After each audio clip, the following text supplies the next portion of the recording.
Este es el escenario de una historia que conocen casi todos los habitantes del planeta.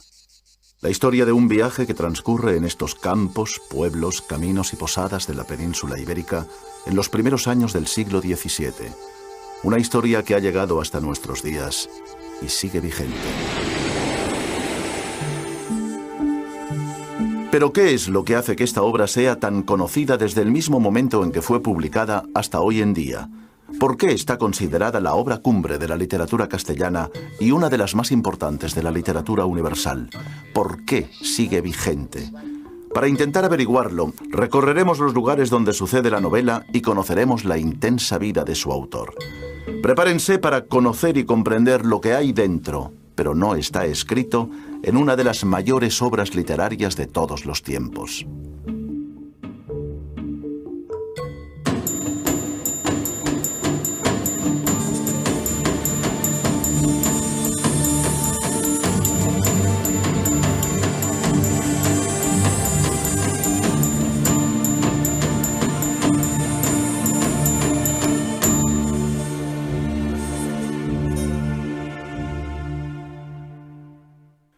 Hace 400 años se publicó una obra que ha influido de manera determinante en la producción literaria posterior.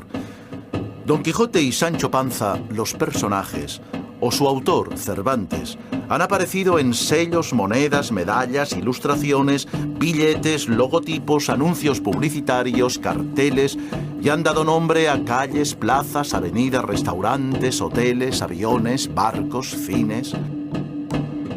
10 años después de su publicación, había sido traducido al francés, inglés e italiano. En la actualidad, se ha traducido a todos los idiomas que tienen escritura.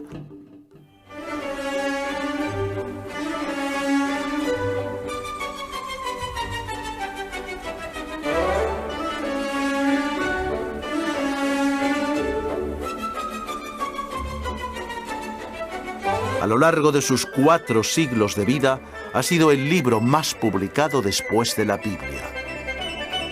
Por supuesto, hoy en día casi todo el mundo tiene una opinión formada sobre la obra. ¿Es un arquitecto? Para unos es la encarnación del alma española. Un genio que se atrevió a nadar contracorriente. Era un hombre muy equivocado. Imaginaba las cosas diferentes de como son. Otros opinan que es la dicotomía que hay en cada uno de los ciudadanos occidentales. Un romántico, un soñador, un poquito ingenuo, y un poquito loco. No, era un soñador. No era un loco. Un hombre atípico. Pienso que era un ingenuo, ¿no? Para otros es la esencia misma del ser humano. Lo he empezado, pero me falta una parte. Es la historia de un hombre al que todo le salía mal. Fue un gran soñador. Es la esencia de España. Para mí era un poco... Así que tenemos un libro que ha influido de manera determinante en la literatura, el pensamiento, la filosofía, el arte y cualquier otra expresión de la creación humana. Un libro que todo el mundo conoce, pero que muchos no han leído. Bueno, al fin y al cabo, ¿cuánta gente ha leído la Ilíada, o la Divina Comedia, o incluso la Biblia? Comencemos por el principio. En el prólogo, su propio autor, Miguel de Cervantes, dice que el libro es una invectiva contra los libros de caballerías, con la mira puesta en derribar la máquina mal fundada de estos caballerescos libros. Pocas obras literarias expresan tan claramente el propósito con el que han sido escritas. No se hizo esperar el mago. Salió del castillo montado en su alado caballo y se precipitó desde los aires contra su enemigo. Su protagonista, Alonso Quijano, enloquece por culpa de leer demasiados libros de caballerías y decide hacerse caballero andante y llamarse Don Quijote. Pero, ¿qué son los libros de caballerías y por qué Cervantes quiso acabar con ellos? En la mano derecha un libro abierto, del que leyendo hacía nacer extrañas maravillas.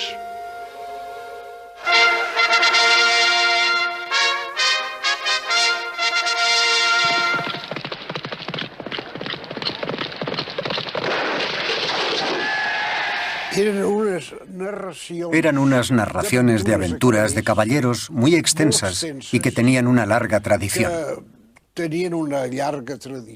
Era un poco huir de la vida normal, de aquello que pasaba constantemente y buscar una literatura de imaginación y sobre todo de movimiento y aventura.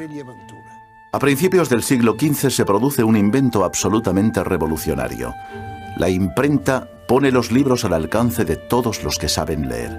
100 años después de que Gutenberg popularizara su invento, los libros más publicados son los de caballerías. Las primeras historias de este tipo habían aparecido en Francia en el siglo XII, con la leyenda del rey Arturo y el Santo Grial como eje principal. Rápidamente diversificaron sus temáticas y se extendieron por toda Europa.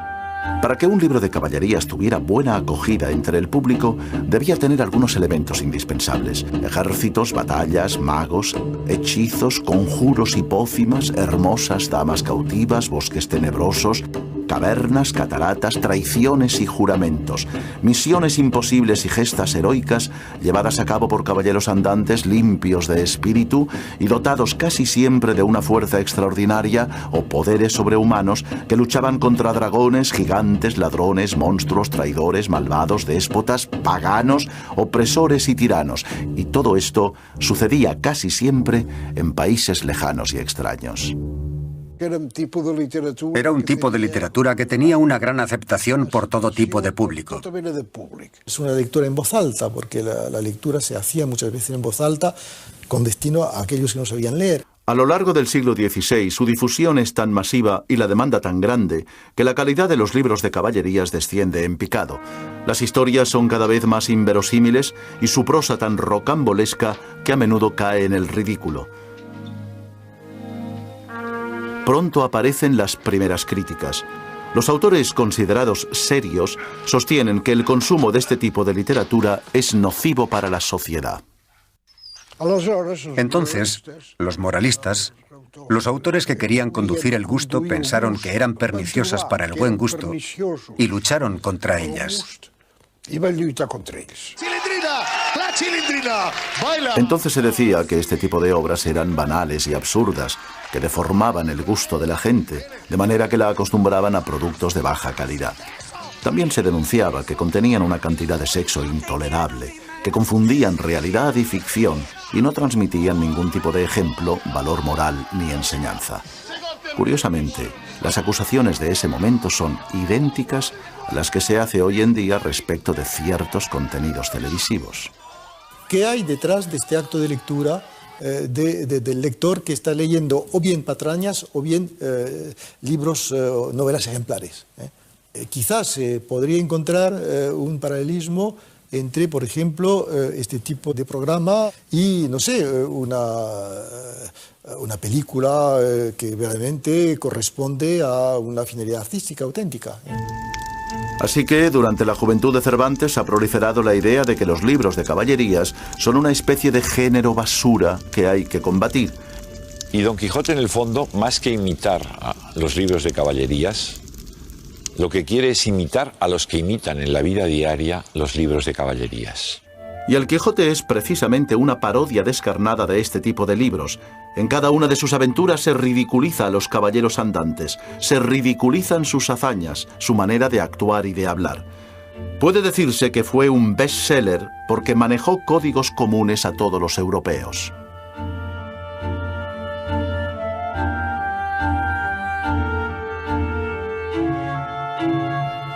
Bien, Cervantes decide escribir una historia con la clara intención de acabar con estos libros que, según él, no aprovechan a nadie y secan el seso del lector.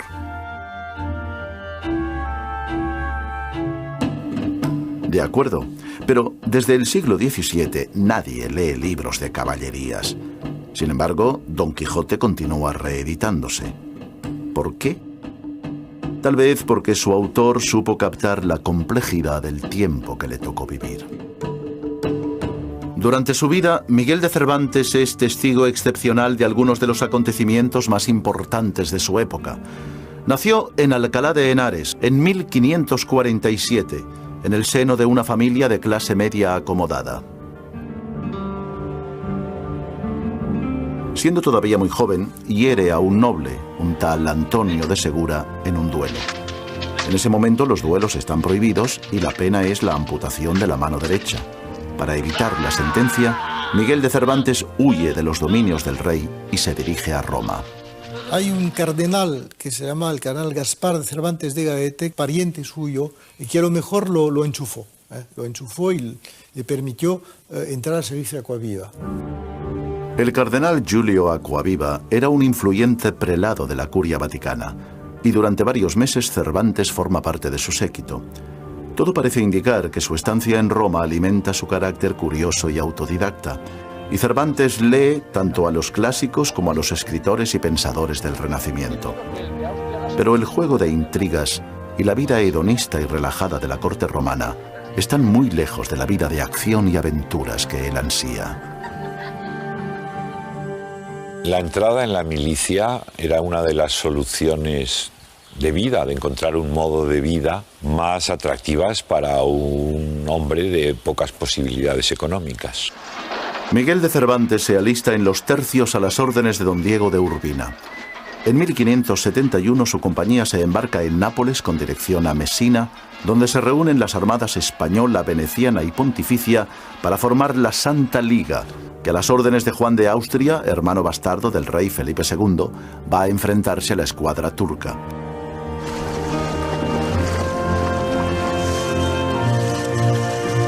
El 7 de octubre de 1571, frente al Golfo de Lepanto, cristianos y musulmanes se enfrentan por el dominio del Mediterráneo. Durante 4 horas, más de 60.000 hombres se enfrentan en una de las batallas navales más grandes de la historia.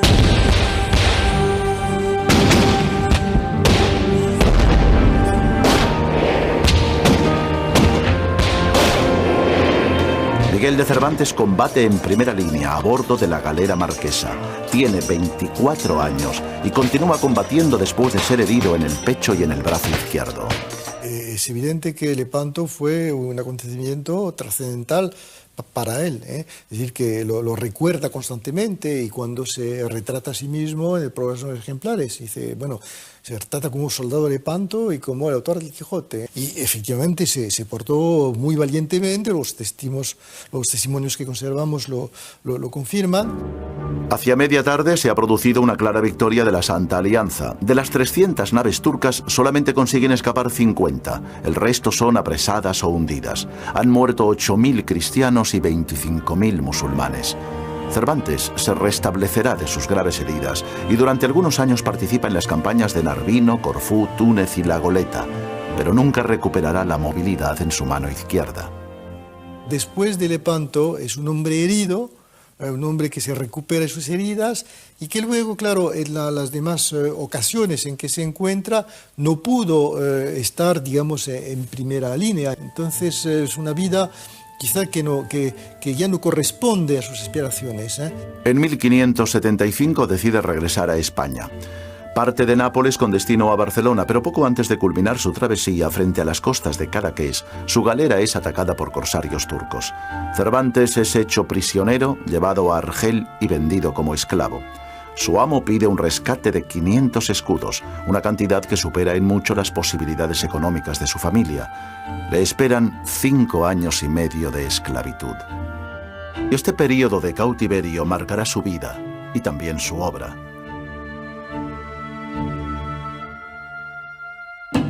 Pero hagamos un paréntesis y volvamos al libro y a la pregunta que tratamos de resolver. ¿Por qué Don Quijote sigue vigente? El Quijote es una historia protagonizada por un hidalgo. Pero, ¿qué es un hidalgo?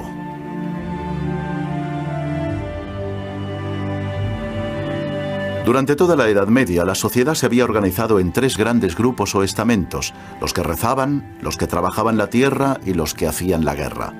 Pero en el siglo XV, con la toma de Granada por los reyes católicos, la península ibérica comienza un período de paz. Lo que pasa es que en España hay una importancia numérica de los hidalgos que es el resultado de la Reconquista. Entonces se multiplican estos hidalgos y viene un momento en que su función guerrera ya no se justifica como podía justificarse antes. Los hidalgos son los herederos de esta casta guerrera que ha quedado totalmente desfasada. Son la baja nobleza, que según la costumbre solo puede vivir de sus rentas. Algunos se aferraban nostálgicamente a una gloria familiar que a principios del siglo XVII les quedaba ya muy lejana.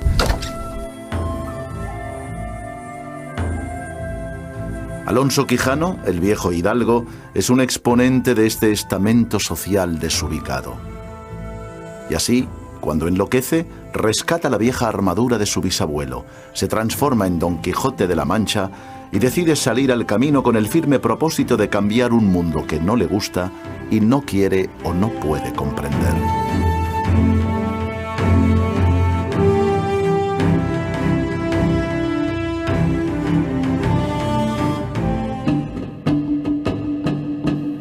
¿Y qué hay de Sancho Panza? ¿Qué es? ¿Qué representa en esta historia? ¿Quién sabe si en pocos días no puede...? Lo que es innegable es que formalmente Don Quijote y Sancho Panza son una auténtica pareja de éxito. Responden a un arquetipo que se repite en infinitas narraciones de ficción. R2D2 y C3PO, el gordo y el flaco, Abbott y Costello, Asterix y Obelix, Walter Matthau y Jack Lemmon, Huckleberry Finn y Tom Sawyer.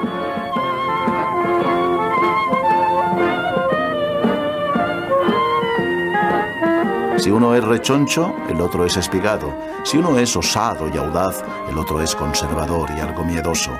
Si uno es culto, el otro es práctico. Si uno es pasional y desenfadado, el otro es reflexivo y formal. Hoy en día nos parece algo normal, casi evidente, pero se trata de una combinación que ha funcionado a lo largo de los siglos y que se difunde y populariza por primera vez con Don Quijote y Sancho Panza. Der Weltfremde, der edle Ritter, der gegen Windmühlen kämpft, der sich dauernd Dinge erträumt und sie auch in der Realität sieht. Der Phantast, der Herr und der bodennahe Diener, nicht der weltkluge Diener als Paar. Das ist eine Paarung, die wir auch in unserer Wirklichkeit immer wieder sehen. Diese Art von Konfrontation und von Paarung, die einen bleibenden Realitätsbezug hat bei wechselnden Zeiten. Da la visión ideal y la visión realista de los acontecimientos y del paisaje y el mundo de la Mancha, donde no pasa nada. Pero estas parejas son muy frecuentes en literatura. Conan Doyle lo recrea en sus personajes de Sherlock Holmes y el Dr. Watson, Dickens en Pickwick y Tolkien en los hobbits Frodo y Sam. Dos personajes que se complementan, que contrastan ofreciendo puntos de vista diferentes sobre cada episodio o aventura. Mr. Holmes? What? This morning, allow me to congratulate you on a brilliant bit of deduction. Dos personajes que discuten y conversan agilizando la narración, que se pelean y se reconcilian, que evolucionan, influenciándose mutuamente. Ya verás, Sancho, cuando venga a la luz la historia de los portentosos hechos que estamos a punto de protagonizar. ¿Y de comer qué? Un alimento espiritual. ¡Joder! Será la edad de oro, donde saldrán a la luz famosas hazañas dignas de tallarse en bronce. Ahí se trata de dos amigos. Ahí se han encontrado en lo mejor donde dos seres humanos pueden encontrar, ¿quién? En el respeto mutuo, en la comprensión mutua y en esa capacidad de decir, pues aquí tengo ahora un amigo. A mí, la relación que más me interesa y que más me conmueve es que es una relación de amistad. El Quijote y Sancho se hacen amigos y son amigos. ¿Y son amigos? Don Quijote se preocupa de Sancho como una persona se preocuparía por un hijo, ¿no? Y Sancho se preocupa de Don Quijote como un joven se preocuparía por su padre o su abuelo que ha perdido un poco la cabeza, ¿no? Nos hemos divertido tanto juntos. De acuerdo, no tiene uno chavo y con él se pasan hambre y fatigas. Pero es el único señor con el que me he topado en toda mi perra vida. Dicen que está loco. Pero loco o santo quizás sea lo mismo. En definitiva, se trata del sentido común y la pasión, la fe y la razón, el pragmatismo contra el ideal, la visión práctica contra los sueños. Son partes complementarias de una misma cosa, la condición humana. Es un tipo de división de lo humano que ha impregnado la filosofía, la literatura, la mitología. Es una de las razones por las que el Quijote llega tan fácilmente a públicos tan distintos y también a épocas tan diferentes, ¿no? Lo único que no es ridículo son las pasiones humanas elementales, las fundamentales. Entonces, el ser humano está completamente al descubierto en el Quijote, en esa obra. Y eso, llegar a los elementos esenciales del ser humano, no va a pasar de moda jamás. Bien, quizá la obra sea un clásico porque combina personajes opuestos y complementarios, pero también combina lo trágico y lo cómico de manera magistral.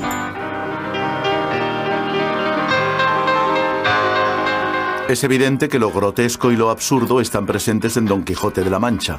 Pero para empezar, destacaremos algo verdaderamente novedoso, la comicidad visual, que entronca directamente con las películas cómicas de los primeros años del cine. La visualización virtual, digamos, de estos episodios que se teatralizan dentro de un ambiente de farsa.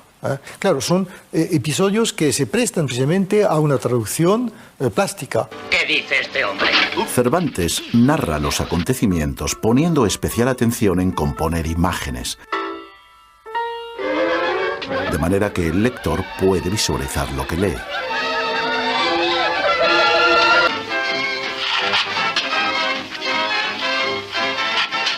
Muchas de las escenas y algunas de las más divertidas del Quijote a lo que recuerdan son a las viejas películas mudas de Chaplin o a los dibujos animados o a las farsas de títeres donde todo acaba en garrotazos pegándose los unos contra los otros.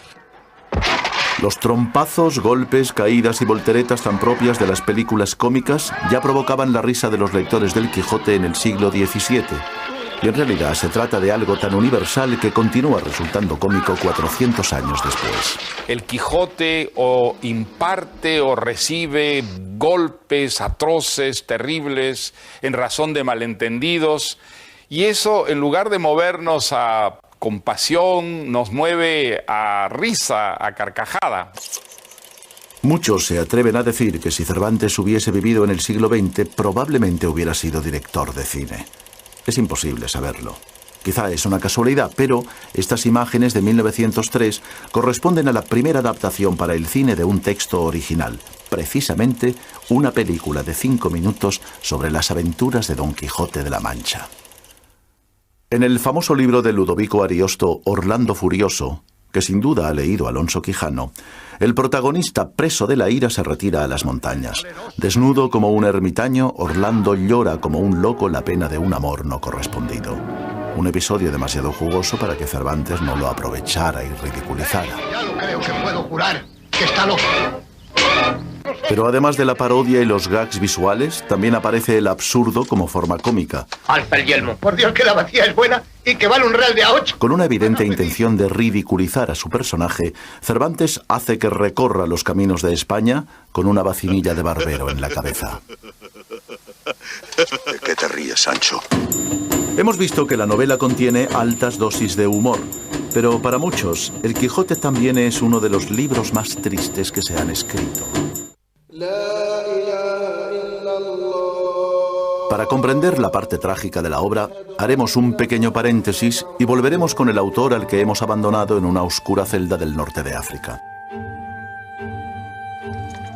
Todavía está preso en Argel y ya lleva 5 años y medio en cautividad. Ha intentado fugarse sin éxito en 4 ocasiones cuando su familia consigue reunir el dinero suficiente para pagar su rescate. A su regreso a España en 1580, ha cumplido 33 años. No tiene dinero y ya no es un hombre joven. En 1585 publica su primera novela, La Galatea, una narración del género pastoril muy típica de la época, que tiene un éxito relativo y no le permite solucionar sus problemas económicos. Ha estado mal sacado este trasunto de la vida de Argel. Entonces prueba fortuna con el teatro, el verdadero espectáculo de su tiempo, pero sus estrenos también pasan desapercibidos. Después, ¿qué quiere? Pues sobresalir en las letras. Es decir, yo creo que hay una ambición en Cervantes de cualquiera de las dos maneras, como combatiente, como militar o como escritor, y que esto se nota. El teatro de Cervantes, que es excelente, sin embargo, se ve reemplazado pronto, habiendo tenido un discreto éxito, por las comedias de Lope de Vega, más animadas, más imaginativas en ciertos aspectos, más irreales, más cercanas, en cierto modo, a la comedia musical que al teatro. Algo más tarde lo encontramos en Sevilla, donde trabaja como comisario real de abastos para las galeras reales, es decir, recaudador para la Armada Invencible que debía conquistar Inglaterra en 1588. Esto obliga al escritor a recorrer gran parte de España con la desagradable misión de requisar cereales y aceite. Probablemente es lo peor que le puede ocurrir a alguien que se considera un aventurero. Pero estos viajes también le proporcionan una serie de experiencias inestimables. Los caminos, los paisajes, las ventas en las que se hospeda y el curioso elenco de viajeros que circulaban por España en el siglo XVI son una fuente inagotable de ideas y situaciones que años más tarde quedarán fielmente reflejados en su obra.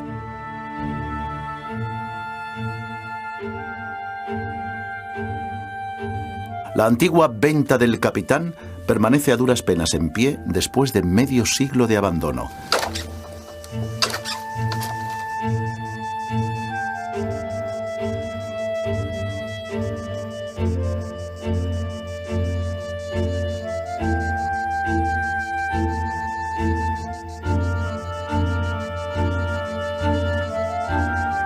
Todo parece indicar que Cervantes se hospedó en ella bastantes veces y en ella situó algunos de los episodios memorables de las andanzas de Don Quijote. En 1590, el rey se niega a concederle un oficio en América. En 1597, su trayectoria oscura toca fondo. Es encarcelado en Sevilla por retrasos y quiebras de sus aseguradores. Ha pasado por una serie de desilusiones. Es decir, que Cervantes en ese momento ha conocido el mundo de la guerra, de Lepanto, el cautiverio, bueno, ha tenido unas aspiraciones literarias que al parecer no han dado exactamente lo que esperaba y no ha conseguido el premio de sus servicios. Entonces es un hombre, yo no voy a decir amargado, pero en fin, por lo menos desilusionado. Cuando Cervantes es encarcelado tiene más de 50 años. Es muy probable que encerrado en su celda, en uno de los peores momentos de su vida, decida escribir Don Quijote de la Mancha. La novela refleja inevitablemente una cierta medida de desencanto, que en parte sin duda será autobiográfico. Una cárcel, si acaso, en el sentido de encontrarse en un mundo más pequeño, más modesto que el que él había soñado.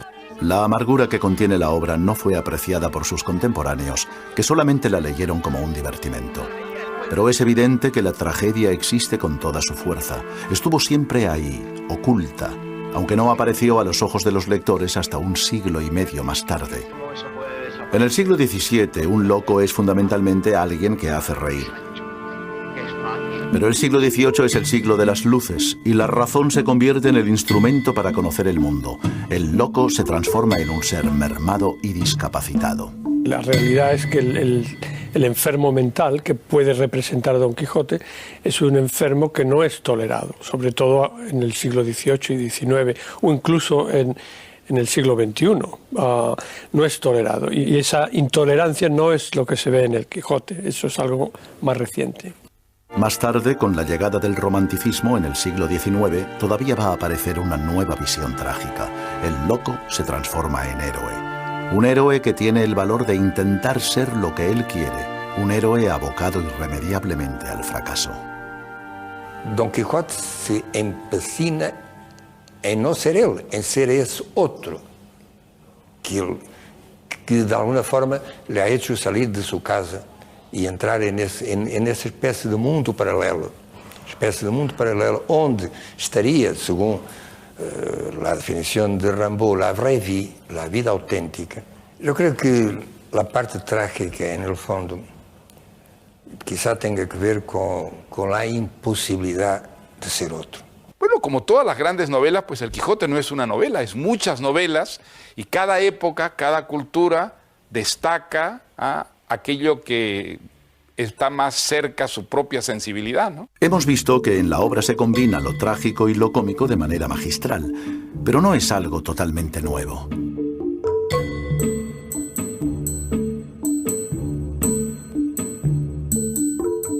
Entonces, ¿qué hay en el ingenioso hidalgo Don Quijote de la Mancha que sea verdaderamente novedoso? Mejor que vayas tú solo al Toboso. Sí. Y una vez allí le anunciarás mi visita. Toda la crítica literaria coincide en señalar al Quijote como un libro con el que nace un nuevo género.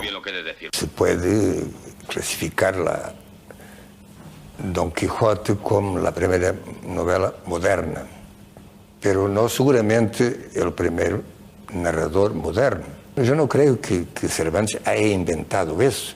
No hay más que leer el primer capítulo de Don Quijote para ver que hay ahí mucho de un señor que se sentó, que tiene un auditorio pequeño o grande y que le va a contar una historia. En un lugar de la Mancha, etcétera, etcétera, etcétera. Este es el narrador oral. Don Quijote empezó a ser escrito como un relato corto, pero Cervantes pronto se da cuenta de lo bien que funcionan sus dos personajes y decide alargar añadiendo casi 50 capítulos más. Yo creo que Cervantes improvisa mucho a largo.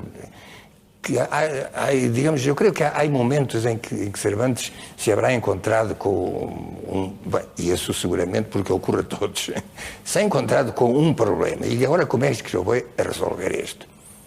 Y lo resuelve no fríamente, pero resuelve por la intuición, por el instinto casi. Sencillamente lo introduce y espera que la cosa funcione. Y lo maravilloso es que funciona.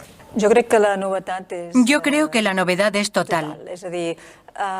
Cervantes está primero dándonos una mesa de trucos, es decir, una posibilidad enorme de observar cómo se está haciendo una novela. Mientras estás leyendo a Cervantes, sobre todo si eres escritor, te das cuenta de que estás viendo la misma materia con la que trabaja. Cervantes ha conseguido contar una historia y formar parte de ella al mismo tiempo. Un juego narrativo en el que la realidad y ficción se confunden hasta tal punto que la mayoría de personajes que aparecen en la segunda parte han leído la primera. Y me dijo que ya anda en libros la historia de vuestra merced con el nombre del ingenioso hidalgo Don Quijote de la Mancha. Y dice que me mientan a mí con el mismo nombre de Sancho Panza y a la señora Dulcinea del Toboso. Yo te aseguro, Sancho, que debe ser algún sabio encantador el autor de nuestra historia. Hasta ahora hemos visto que la obra es una parodia de los libros de caballerías, con unos personajes que responden a un arquetipo que funciona y que mezcla magistralmente tragedia, comedia, realidad y ficción.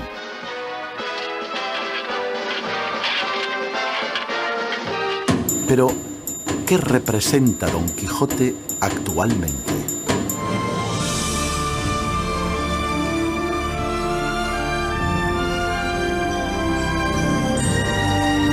Para muchos representa la ingenuidad, porque pretende restaurar la Edad de Oro, un tiempo ideal del pasado, el lugar ordenado donde todos los hombres son nobles y limpios de espíritu, donde el bien siempre vence al mal. Don Quijote busca Camelot, el castillo del rey Arturo. Quiere ser uno de sus caballeros para defender a los débiles y derrotar a los malvados. El Quijote tiene mucho de ingenuo, sobre todo por creerse que solo por el hecho de crearse a sí mismo existe. Pero claro, esto solo puede pensarlo alguien que cree que lo que dicen los libros es verdad, y solo puede ser un gran ingenuo. En él hay una apuesta por la decencia, por la honradez y por la integridad del ser humano. Después de ser nombrado caballero, ya está a punto para tener alguna aventura. Debe encontrar rápidamente a alguien a quien ayudar. Y a pocos pasos que entró por el bosque, vio atada una yegua a una encina y atado en otra a un muchacho desnudo de medio cuerpo arriba, que era el que las voces daba, y no sin causa, porque le estaba dando con una pretina muchos azotes un labrador de buen talle. ¡Teneos, descortés caballero! Montad vuestro caballo y tomad vuestra lanza. Don Quijote hace liberar al muchacho y antes de marcharse obliga al labrador a dar su palabra de que no volverá a maltratarlo. Y mirad que lo cumpláis como lo habéis jurado, Si no, por el mismo juramento os juro de volver a buscaros y a castigaros, y que os tengo de hallar aunque os escondáis más que una lagartija. Él cree que la palabra compromete. Él cree que la palabra no es humo, que no es un mero gesto hipócrita, mentiroso para salvar una circunstancia determinada, sino una expresión profunda de una convicción y de una decisión.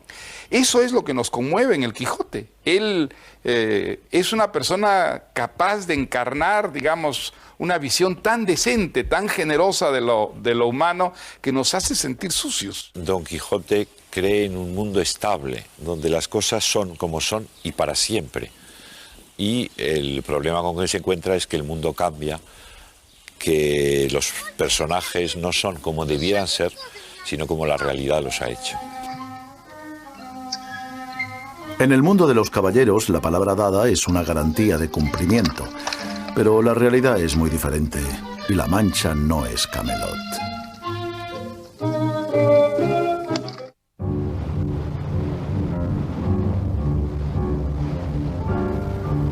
Don Quijote nos muestra una manera diferente de ver el mundo. Para algunos puede ser una forma de locura, pero para otros es lucidez. La aparente demencia de Don Quijote le permite ver cosas que otros todavía no ven. Hay algunas de las pulsiones de solidaridad pura o de denuncia pura que viven dentro de algunos comportamientos de jóvenes, sobre todo ligados a ONGs con un objetivo concreto, que sí tienen esa dimensión quijotesca en el sentido mejor del término, ¿no?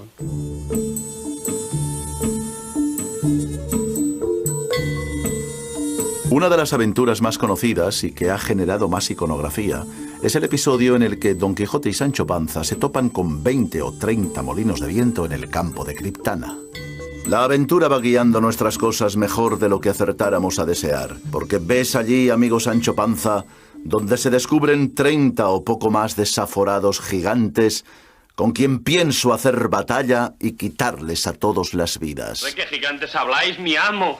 Es que no los ves, agitando sus enormes brazos retadores. ¿Dónde ve vuesa merced tales gigantes? Lo que se mueve son las aspas de los molinos de viento. ¡Rendíos a mi fuerte brazo! ¡Rendíos ante Don Quijote de la Mancha! ¡Defendeos o entregad de vuestra voluntad! ¡Moriremos matadores! Y entonces él ataca a los molinos como una manifestación de rebeldía y de inconformidad. Y en eso también el Quijote pues está encarnando una actitud que es profundamente humana, la de la insatisfacción, la del rechazo del mundo tal como es. Son gigantes, quiero.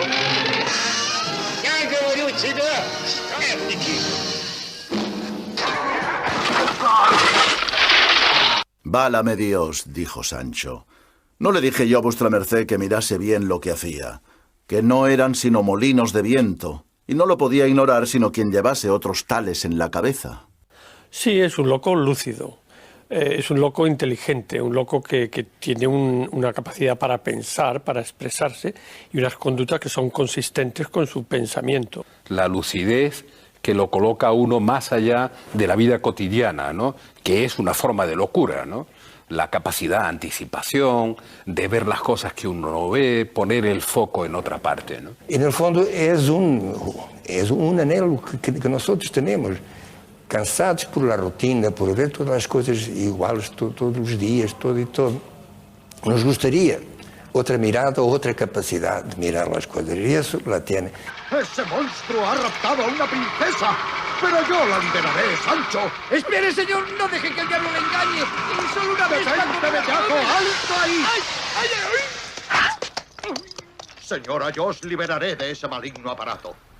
Según esta interpretación, los molinos son máquinas, una metáfora de la modernidad. Don Quijote se enfrenta a ellos porque descubre el monstruo que esconden, porque intuye que su verdadero enemigo es el presente. Él quiere regresar al pasado, y esas máquinas son el futuro. Son enemigos a los que hay que destruir a toda costa. Orson Welles recoge esta interpretación en su personal adaptación de la novela. ¡A cuidarse, chiflado! Era el enfrentamiento del hombre contra esta maquinaria, que puede tomarse perfectamente por un gigante, ¿no? Cuando nosotros en una carretera vemos las basuras de la civilización industrial, con aquellas cimenteras, pensamos también muchas veces, creo, que se trata de gigantes. Es decir, el hombre es sobrepasado por la máquina.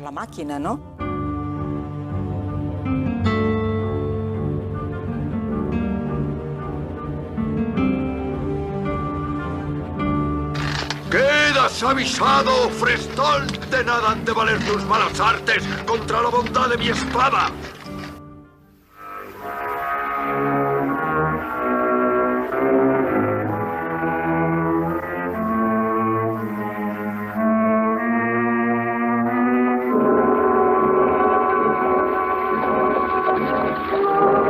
Don Quijote ha creado un mundo hecho a su medida en el que las normas de la caballería son la ley. Él es el sheriff de este mundo ideal y solo ante el peligro las hará cumplir. Lo que sí está claro es que el caballero, el andante, es un poco como el héroe de los westerns americanos, que toma la justicia por su mano y que en cada momento hace aquello que cree que ha de hacer, y es el Quijote.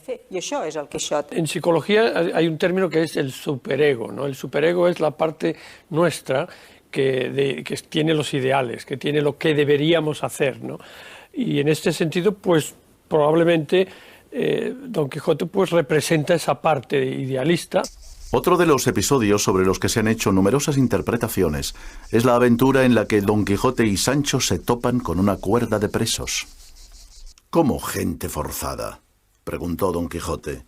¿Es posible que el rey haga fuerza a ninguna gente? No digo eso, respondió Sancho, sino que es gente que por sus delitos va condenada a servir al rey en las galeras de por fuerza. Esto encaja perfectamente en la ejecución de mi oficio. Liberar a los cautivos y socorrer a los miserables. Don Quijote interroga a todos los presos, pero como no ve suficientes motivos para que estén encadenados, comienza una discusión con el capitán que los custodia. Váyase vuestra merced, señor, norabuena su camino adelante, y endrécese ese bacín que trae en la cabeza, y no ande buscando tres pies al gato. Vos sois el gato, el rato y el bellaco, respondió Don Quijote, y diciendo y haciendo, arremetió con él tan presto que sin que tuviese lugar de ponerse en defensa, dio con él en el suelo malherido de una lanzada. ¡Venga!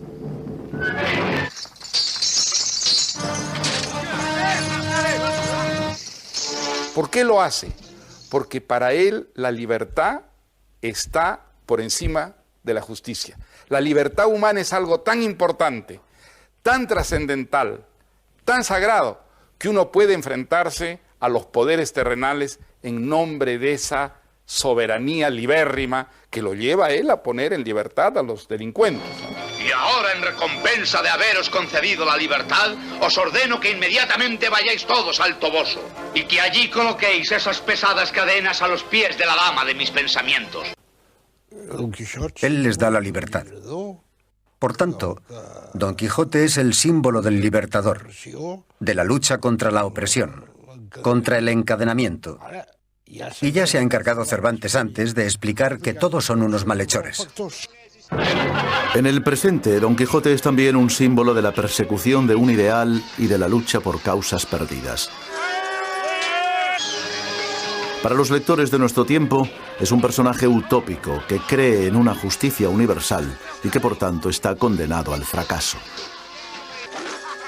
Él no puede hacer nada.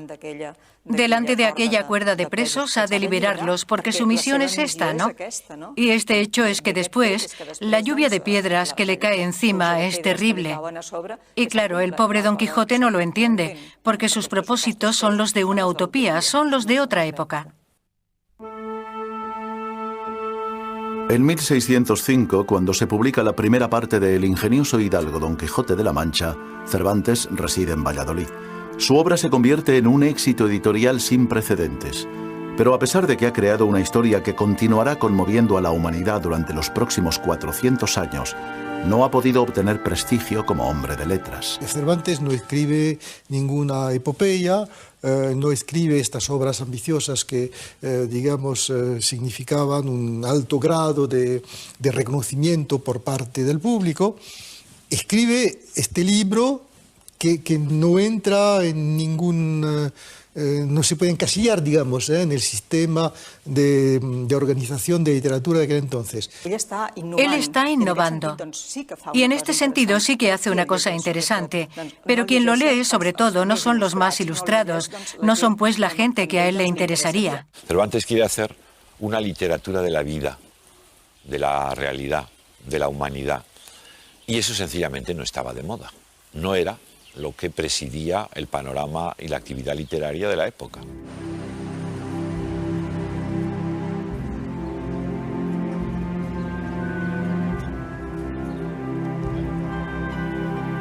Cervantes ha envejecido y sigue sin resolver sus problemas económicos cuando a finales de la primavera de 1610 el conde de Lemos está en Barcelona haciendo los preparativos para tomar posesión de su cargo como virrey de Nápoles.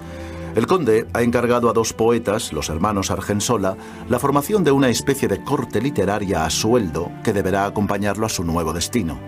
Todo parece indicar que en el verano de aquel mismo año, Cervantes se trasladó a Barcelona con la intención de entrevistarse con el conde de Lemos y partir con él hacia Nápoles.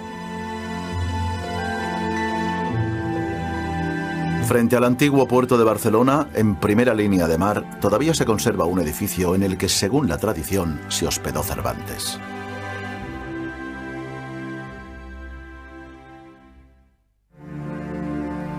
Finalmente, el conde parte hacia Nápoles sin recibirlo. Desde la ventana de su habitación puede ver cómo las naves de Lemos se alejan en el horizonte. Ha perdido la última oportunidad de resolver sus problemas económicos y de obtener el reconocimiento literario que merece. Pero las malas noticias todavía no han terminado. En 1614, un tal Avellaneda escribe y publica una continuación de las aventuras de Don Quijote. Cervantes se ve obligado a responder a esta ofensa escribiendo la verdadera segunda parte de su obra, una segunda parte definitiva. Don Quijote debe morir. Eso lo vive, evidentemente, como una agresión, una agresión. Y, claro, la segunda parte del Quijote es un desquite frente a Avellaneda. Don Quijote y Sancho Panza acaban sus andanzas en la playa de Barcelona. Como en numerosas narraciones de todos los tiempos, el héroe se enfrenta al duelo final. Su antiguo amigo y vecino, el bachiller Sansón Carrasco, disfrazado como caballero de la Blanca Luna, lo reta al amanecer. El derrotado deberá renunciar a su dama y abandonar el ejercicio de la caballería. La escena que más me impresiona de todo el Quijote es precisamente aquella en la que es vencido, aquí, en nuestra playa, y dice: Dulcinea es la más hermosa del mundo y yo el más desgraciado, y por tanto mátame, pero yo no puedo renunciar a decir esto. Dulcinea del Toboso es la más hermosa mujer del mundo y yo el más desdichado caballero de la tierra. Aprieta, caballero, la lanza y quítame la vida, pues me has quitado la honra. Me parece la escena más mágica. Porque es alguien que está pidiendo la muerte, pero no renuncia a su ideal, a su principio. En 400 años, el espacio urbano de Barcelona ha cambiado considerablemente. Pero a principios del siglo XVII, la playa estaba en el lugar en el que hoy se alza una escultura pop de Liechtenstein. Precisamente frente a esta escultura encontramos la casa en la que se hospedó el autor.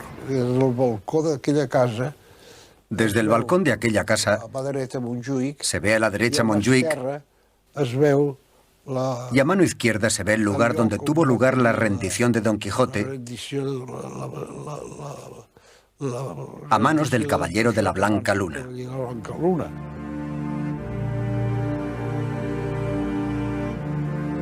Muchos especialistas han buscado paralelismos entre la vida de Cervantes y Don Quijote. Es posible que solo sea una casualidad, pero el lugar en el que Cervantes sufrió su mayor derrota personal es el lugar exacto donde su gran personaje es definitivamente vencido.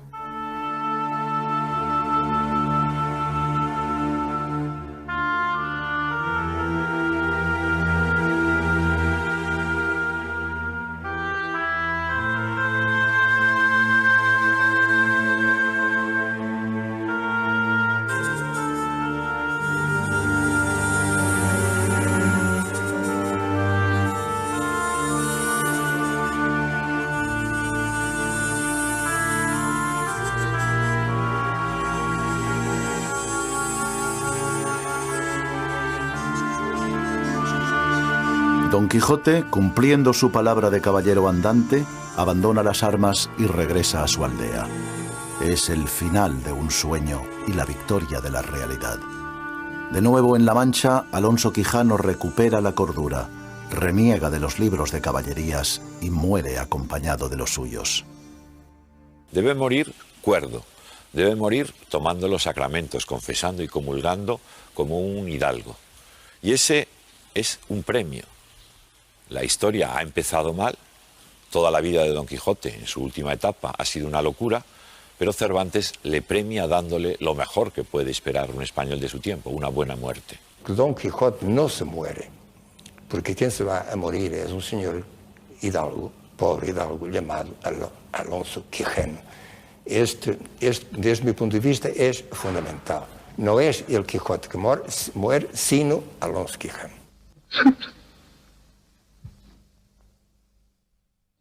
Hay una visión tan generosa, tan noble, tan decente, ¿eh?, de lo que es el ser humano, y sobre todo el ser humano a través de la palabra, a través de aquello que dice, que justamente por eso hemos convertido el Quijote en una especie de modelo, ¿eh?, de idealismo, de generosidad, de la mejor cara que tiene el ser humano.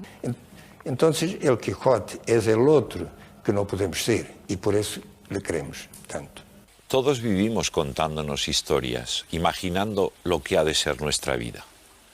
Don Quijote vive eso en unos extremos increíbles, pero por eso mismo nos enseña que nuestra propia vida, la condición humana, consiste en contarse, en contarnos historias. Cuando encuentro una persona que me dice que no ha leído el Quijote, yo le digo, le felicito. Todavía le queda en esta vida el placer de leer el Quijote.